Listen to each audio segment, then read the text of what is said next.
नीति शतकम का अगला श्लोक कवि ने विद्या और धन को एक ऐसा अद्भुत अक्षय धन बताया है जो कभी नष्ट नहीं होता, और राजाओं को भी परामर्श दिया है कि आप जो विद्या से युक्त महान विद्वान है उनके सामने तुच्छ हो। श्लोक प्रस्तुत है। अर्तुर्याति न गोचरं किमपिशं पोष्णाति यत् सर्वदा व्यर्थिभ्यः प्रतिपाद्यमानि मनिषं प्राप्नोति वृद्धिं परां कल्पान्तेष्वपि न प्रयाति निधनं विद्याख्यमन्तर्धनं येषां तान् प्रतिमानमुज्जत नृपा कस्तैः सह स्पर्धते। अर्थात शब्दार्थ निकलता है विद्याख्यम विद्या नाम वाला ये जो अंतर्धन है, छिपा हुआ धन है, अर्तु चोर उसको गोचरम नयति दृष्टिगत नहीं होता, दिखाई नहीं देता है। सर्वदा हमेशा की कुछ न कुछ है शम शांति को ही पुष्पाति बढ़ाता है। अनिशम अर्थात दिन रात, अर्थिभ्य मतलब जिज्ञासुओं को, प्रतिपाद्यमानम बांटने पर भी पराम अधिक वृद्धिम प्राप्नोति बढ़ता है, और कल्पांतेषु अनेक कल्पों के बीच जाने पर भी निधनम नष्टम न पर्याप्त नहीं होता है। निर्भय राजाओं, ये शाम जो विद्वान इस प्रकार के तान प्रति उसके प्रतिमानम घमंड को उज्जत छोड़ दो, वह कौन है? तेईस है, उनके साथ में स्पर्धा कर सकता है। हिंदी भावार्थ निकलता है कि विद्या नाम वाला जो गुप्त धन है, चुराने वाले को वो दृष्टिगोचर नहीं होता है और हमेशा कुछ अद्भुत अकथनीय शांति को बढ़ाता है। दिन रात जिज्ञासुओं को या विद्यार्थियों को बांटते रहने पर भी अधिक उन्नति को ही प्राप्त करता है, प्रलय के अंत में भी नष्ट नहीं होता। इसलिए हे राजाओं, इस प्रकार के जो विद्वान हैं उनके विरुद्ध अपने घमंड को छोड़ दो, उनसे कोई स्पर्धा मत करो। अगले श्लोक में भर्तृहरि जी विद्वान का महत्व बता रहे हैं और उसके साथ यह भी सिद्ध कर रहे हैं कि कोई भी अधिकारी या राजा विद्वान का अपमान या तिरस्कार तो कर सकता है, लेकिन उसको उसके गुणों से पृथक नहीं कर सकता। तो उस उदाहरण के रूप में उसको समझा रहे हैं। अम्भोजिनी वन विहार विलासमेव हंसस्य हन्ति नितरां कुपितो विधाता न त्वस्य दुग्ध जलभेद विद्य प्रसिद्धां वैदग्ध्य कीर्तिमपहर्तमशहु समर्थ। शब्दार्थ है विधाता यानी ब्रह्मा नितराम बहुत अधिक कुपित है, क्रोधित होने पर हंस से हंस के अम्भोजनी वन यानी कमल सरोवर विहार विचरने योग्य विलासम सुख आनंद को एवं अंति समाप्त कर सकता है, किंतु असो ब्रह्मा वह ब्रह्मा अस्य हंस के दुग्ध जल दूध और पानी का जो उसके पास में भेद विद्या अलग करने की विधि है, जगत में प्रसिद्ध है, जो उसकी निपुणता है, उसका यश है, अपर तुम न समर्थ है, अपहरण नहीं कर सकता। हिंदी भावार्थ यह है कि ब्रह्मा यदि मान लो बहुत ज्यादा क्रोधित हो जाए हंस से, तो वो क्या कर सकता है? हंस का जो जिस सरोवर में हंस रहता है उस कमल सरोवर को नष्ट कर सकता है, यानी हंस का आनंद खत्म हो जाएगा, वो कहाँ रहेगा। किंतु उससे ज्यादा उसके अंदर जो एक विद्यमान शक्ति या गुण है जिसके कारण उसकी कीर्ति इस दुनिया में प्रसिद्धि है कि हंस दूध और पानी को अलग अलग करने की विधि जानता है। यानी आप दूध के अंदर पानी मिलाकर रखेंगे तो दूध पी जाएगा, पानी छोड़ देगा, उसको कभी भी विधाता भी हटा नहीं सकता है।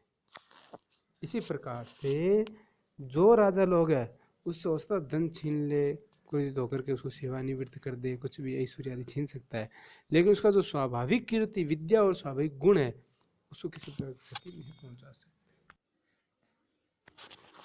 जो विद्वान मनुष्य होते हैं उनका आभूषण उनकी विद्या होती है। इसी के बारे में भर्तृहरि अगला श्लोक लिख रहे हैं कि वाणी रूपी जो आभूषण है वो सबसे महान आभूषण है। श्लोक बड़ा ही अच्छा है।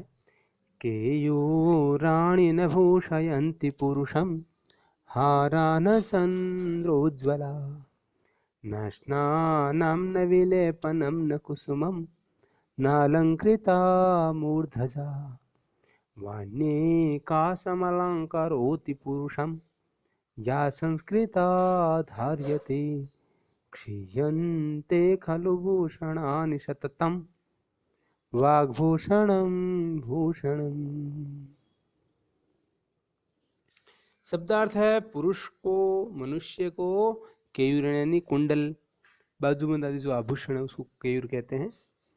न भूषयन्ते अलंकृत नहीं करते हैं, न चंद्रोज्ज्वला, न चंद्रमा के समान प्रकाश करने वाले हारहा जो हार पहनते हैं, न स्नानम, न जल से कई बार स्नान करने वाला शोभा देता है, न विलेपनम, न चंदन आदि से जो उबटन आदि लगाता है उससे उसकी शोभा बढ़ती है, न कुसुमम, न फूलों की माला से उसकी शोभा बढ़ती है, न अलंकृता मूर्ध्वजा, केसों को संवार करके अच्छे अच्छे समान से शोभा नहीं बढ़ती है, लेकिन शोभा किससे बढ़ती है? जो विद्वान संस्कृता सुसंस्कृत परिष्कृत वाणी भाषा को धारण करता है, वह एक वाणी ही पुरुष को समलंकरोति पूर्ण रूप से मंडित करती है, सुशोभित करती है, आभूषित करती है। भूषणानी, क्योंकि जो आभूषण स्वर्ण आदि के खलु अवश्य क्षीयन्ते नष्ट हो जाता है, लेकिन वाग्भूषणम सततम भूषणम, वाणी का जो आभूषण है वो हमेशा रहने वाला आभूषण है। हिंदी में भावार्थ यह है, मनुष्य को कुंडल, बाजूबंद आदि आभूषण अलंकृत नहीं करते, न चंद्रमा के समान हार, न जल से कई बार स्नान किया गया स्नान, न चंदन आदि का सुगंधित लेप, न पुष्पों की माला, न केसों को संवारने की सुंदरता बढ़ती है। जो संस्कृत वाणी पुरुष को पूर्ण रूप से मंडित बना देती है। स्वर्ण आदि के अलंकार तो अवश्य ही नष्ट हो जाएंगे, लेकिन वाणी रूपी आभूषण सदैव रहने वाला आभूषण है। साधुल विखंडितम छंद है, अलंकार व्यतिरेक है, प्रसाद गुण वेदर्भिरीति है।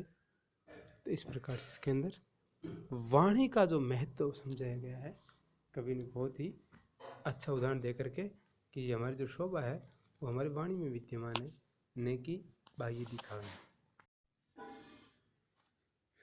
कवि विद्या का गुणगान करते हुए विद्या से रहित वो पशु के समान है उसका वर्णन कर रहे हैं।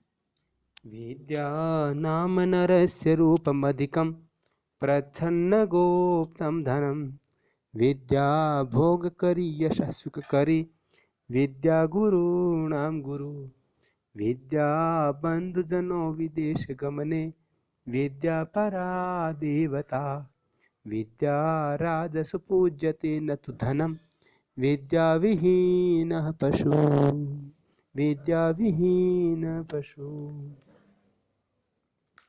अर्थात विद्या नाम शब्दार्थ निकलता है कि विद्या नाम वाली जो वस्तु है नरस्य पुरुष की अधिकम सर्वाधिकम रूपम सुंदरता है, प्रच्छन्नम गुप्तम धनम और अत्यधिक छिपा हुआ धन है, विद्या भोग करी यानी आनंद को देने वाली है, जैसा सुख करी कीर्ति को बढ़ाने वाली है, गुरुनाम अपि गुरु गुरुओं के भी गुरु है, विदेश गमने विदेश जब चले जाते हैं मतलब अपने स्थान को छोड़ कहीं और कहीं चले जाते हैं दूसरे स्थान पर है तो बंधुजन है सगे संबंधियों के समान सुख को देने वाली है, परा देवता, इससे स्पष्ट होता है कि विद्या तो महान देवता है, राजसु पूज्यते, राजा लोग बड़े लोग उस विद्वान की पूजा करते हैं, न तो धनम, धन को तो राजा लोग आदि नहीं पूछते, विद्वान को ही पूछते हैं, इसलिए विद्या विहीन पशु, विद्या से रहित पशु के समान घूमता है, उसको कोई भी पूछ दुनिया में नहीं होती। हिंदी में भावार्थ निकल रहा है, विद्या नाम वाली वस्तु पुरुष की सर्वाधिक सुंदरता है, अत्यधिक छिपा हुआ धन है, विद्या सांसारिक भोगानंद देने वाली है, कीर्ति देकर मानसिकता भौतिक सुख देने वाली है, विद्या विद्यादाता गुरुओं से भी महान है, प्रवास काल में सगे संबंधियों के समान सहायता देने वाली विद्या सबसे महान देवता है, राजसभा में विद्या ही पूज्य होती है, धन नहीं, विद्या रहित मनुष्य पशु सदृश होता है।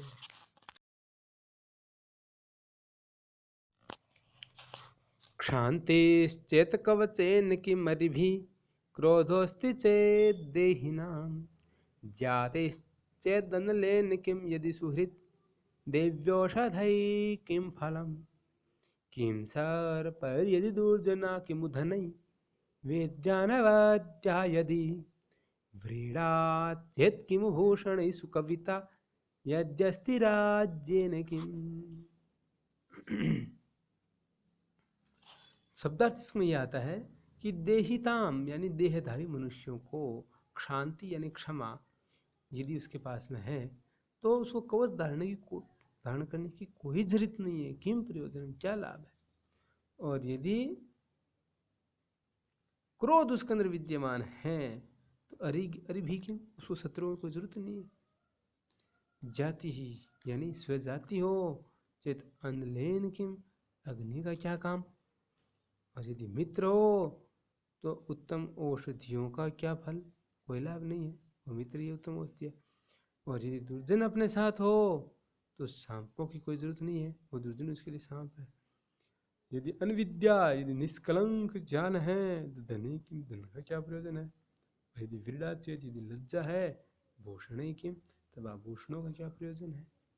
यदि सुकविता साहित्य है, अच्छा ज्ञान है तो राज्य निगम, तब विशाल राज्य से कोई लेना देना नहीं है। हिंदी अर्थ यह है, मनुष्य को यदि सहन शक्ति यानी क्षमा है तो स्वरक्षा हेतु कवच धारण करने का क्या लाभ है, कोई लाभ नहीं है। यदि क्रोध पास में है तो शत्रुओं की कोई जरूरत नहीं है। स्वजाति वाले है तब अग्नि का क्या काम। यदि सच्चे मित्र है तो सर्पों की कोई आवश्यकता नहीं। यदि निष्कलंक विद्या है तो धन का कोई प्रयोजन नहीं। यदि लज्जा है तो दूसरे आभूषणों को धारण करने की जरूरत नहीं है, ये आभूषण बहुत बड़ा है। यदि सुंदर कविता साहित्य करने की रचना है तो विशाल राज्य का भी कोई काम नहीं है, तो उसका तुच्छ है। सुकविता मतलब अच्छी कविता, शोभना कविता, सुकविता, ये समास होगा। दिव्यानि च तानि औषधानि दिव्य औषधि, देहिनाम देह अस्ति येषाम ते तेषाम देहिनाम, सुहृत शोभनम हृदयम यस्य स सुहृत, ये हो गया समास। अब व्याकरण देखते हैं। चेत देहिनाम, चेत प्लस देहिनाम, चेत देहिनाम, जलाम जस्य से यहाँ पर तक उदय हुआ। चेत अनलेन, जलाम जसो अंत, यहाँ भी तय उदय हुआ। सुहृद दिव्य, सुहृद यहाँ जलाम जस्य हो गया।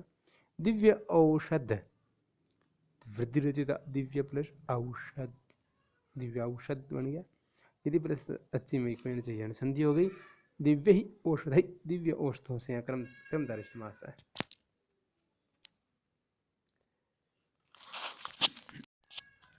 प्रस्तुत श्लोक में कवि लोक व्यवहार में कुशल निपुण जो मनुष्य होते हैं उन्हीं से ये जगत चलता है, उसके वर्णन कर रहे हैं। तो हमारी निपुणता कैसी होनी चाहिए।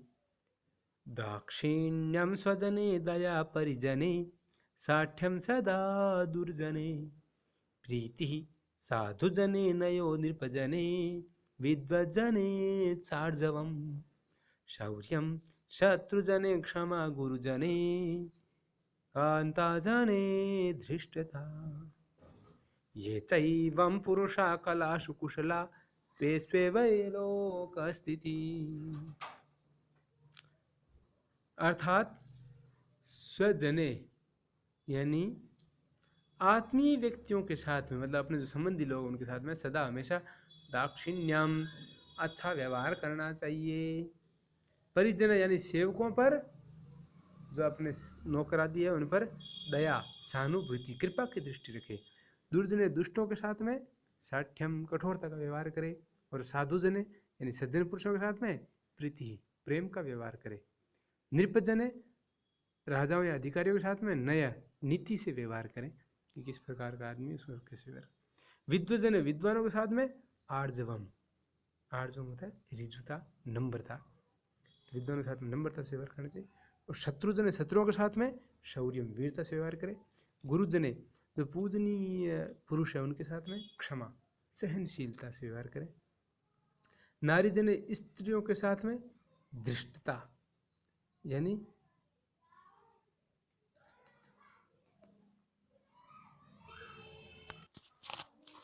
धृष्टता, ये पुरुष, जो पुरुष इस प्रकार का व्यवहार यानी कलाओं में कुशल है, उन्हीं पर यह संसार का संपूर्ण लोक व्यवहार स्थित है। हिंदी भाव से निकल रहा, आत्मीय व्यक्ति के साथ हमेशा सद्व्यवहार करना चाहिए। सेवकों पर सहानुभूति, दुष्टों पर कठोरता, संत यानी सज्जनों के साथ में प्रेम, राजाओं अधिकारी के साथ में नीति से, विद्वानों के साथ में नम्रता से, शत्रुओं के साथ में वीरता से, पूजनियों के साथ, पुरुषों के साथ में सहनती से, स्त्री के साथ में धृष्टता से, और जो पुरुष ऐसी कलाओं में निपुण है वही कुशल पुरुषों पर ही संसार आश्रित है। शार्दुल विकृति इसमें छंद है, प्रसाद गुण है। अब इसमें समास देखते हैं। दाक्षिण्यम दक्षिणस्य भावा है दाक्षिण्यम, स्वजने स्वस्य जन स्वजन तस्मिन् स्वजने लोक स्थिति, लोक स्थिति लोक स्थिति, ये लोका नाम स्थिति लोक स्थिति। व्याकरण की दृष्टि से देखें तो विद्वत प्लस जन विद्वज्जन स्तुत्व संधि, जनेश्वार्जुन जनेश्वार्जुनम इक्वेण यण हो गया, तेषु एवं त्वेषु इक्वेण यण हो गया, लोका नाम स्थिति लोकों की स्थिति सचिव समास है। कोष देखना चाहें तो यहाँ पर कांता है, इसका पर्यायवाची प्रमदा कामिनी मानिनी कांता ललना इत्यादि अमर कोश में लिखा हुआ है। दया का अर्थ कृपा, दया, अनुकंपा, ये सब हो जाते हैं।